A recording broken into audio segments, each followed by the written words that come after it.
Fafafaoany tontolony zina zakaranda mipopoka fofotany mandoko mbatiny rehefa volana oktobra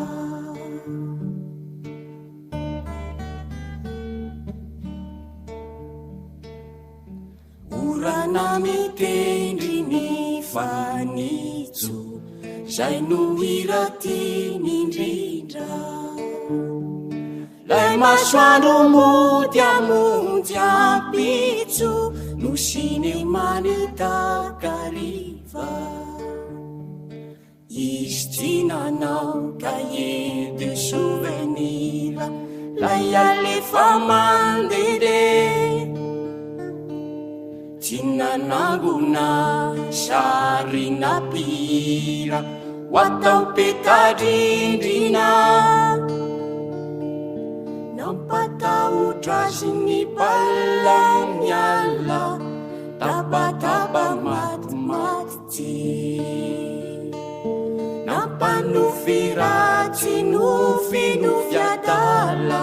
namaraina zatsy ady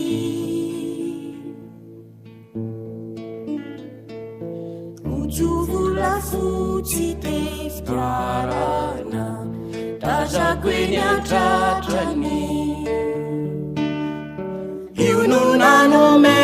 ayazavana nanoro-ny anarany lasa bitsibitsiko isanandro refizay mba mifanena lasa irairako atoandro no fikio adivaraina ka nitoetra teo ny fitiavako iny tsy mba nisy resabe arahabiray tsikiny midify samy lasananale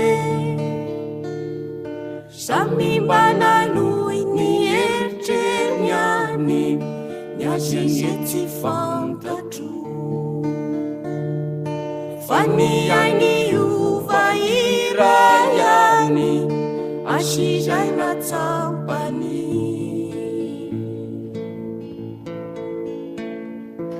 afafaoany tontolony ziny zakarandany fofotany